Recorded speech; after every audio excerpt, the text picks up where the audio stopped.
ସ୍ୱାଧୀନ ଭାରତର ପ୍ରଥମ ପ୍ରଧାନମନ୍ତ୍ରୀ କିଏ? 1 ଜବାହରଲାଲ ନେହେରୁ, 2 ମହାତ୍ମା ଗାନ୍ଧୀ, 3 ସର୍ବପଲ୍ଲୀ ରାଧାକୃଷ୍ଣ, 4 ଡକ୍ଟର ରାଜେନ୍ଦ୍ର ପ୍ରସାଦ। ଜବାହରଲାଲ ନେହେରୁ। ଲୋକସଭା ସଭାପତି କିଏ? 1 ଉପରାଷ୍ଟ୍ରପତି, 2 ପ୍ରଧାନମନ୍ତ୍ରୀ, 3 ରାଷ୍ଟ୍ରପତି, 4 ବାଚସ୍ପତି। ବାଚସ୍ପତି। ୟାକୁ ଛାଡିଆ ଥିଲା ଏଇଟା ପଛରେ କହିଛି। ଭାରତର ପ୍ରକୃତ ଶାସକ କିଏ? ବାଚସ୍ପତି, ରାଷ୍ଟ୍ରପତି, ଗୃହମନ୍ତ୍ରୀ, ପ୍ରଧାନମନ୍ତ୍ରୀ। ପ୍ରଧାନମନ୍ତ୍ରୀ। ପ୍ରଧାନମନ୍ତ୍ରୀ। ଭାରତର ସର୍ବାଧିକ ସାକ୍ଷର ରାଜ୍ୟ କିଏ? ମଧ୍ୟପ୍ରଦେଶ, ଓଡ଼ିଶା, କେରଳ, ତେଲେଙ୍ଗାନା। କେରଳ। ଓଡ଼ିଶା। Kerala right answer. ରାଜ୍ୟସଭାର ସଭାପତି କେତେ ସଂଖ୍ୟା? 150, 250, 147, 143। 143। Right answer 250। ଭାରତ କେତେ ବର୍ଷ କାଳ ପରାଧୀନ ଥିଲା? 300 ବର୍ଷ, 150 ବର୍ଷ, 250 ବର୍ଷ, 200 ବର୍ଷ। 200 ବର୍ଷ। Correct answer. ଭାରତର ପ୍ରଥମ ରାଷ୍ଟ୍ରପତି କିଏ?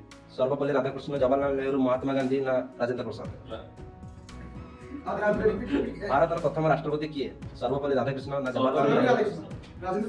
ରାଜେନ୍ଦ୍ର ପ୍ରସାଦ। ଡକ୍ଟର ରାଜେନ୍ଦ୍ର ପ୍ରସାଦ। ଲୋକସଭା କାର୍ଯ୍ୟ କେତେ ବର୍ଷ? ଲୋକସଭା କାର୍ଯ୍ୟକାଳ କେତେ ବର୍ଷ? 5 ବର୍ଷ, 6 ବର୍ଷ, 3 ବର୍ଷ, 4 ବର୍ଷ।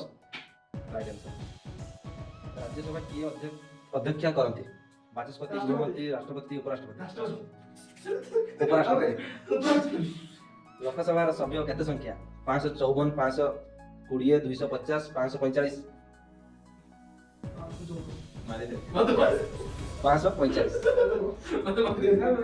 ଭାରତର ପ୍ରଥମ ବିଶ୍ୱ ସୁନ୍ଦରୀ କିଏ? ଆଉ ଥରେ ଶୁଣି ରଖ। ଭାରତର ପ୍ରଥମ ବିଶ୍ୱ ସୁନ୍ଦରୀ କିଏ? ଦୀପିକା ପାଦୁକୋନ, ଐଶ୍ୱର୍ଯ୍ୟା ବଚ୍ଚନ, ସସ୍ମିତା ସେନ, ପ୍ରିୟଙ୍କା ଚୋପ୍ରା। Right answer.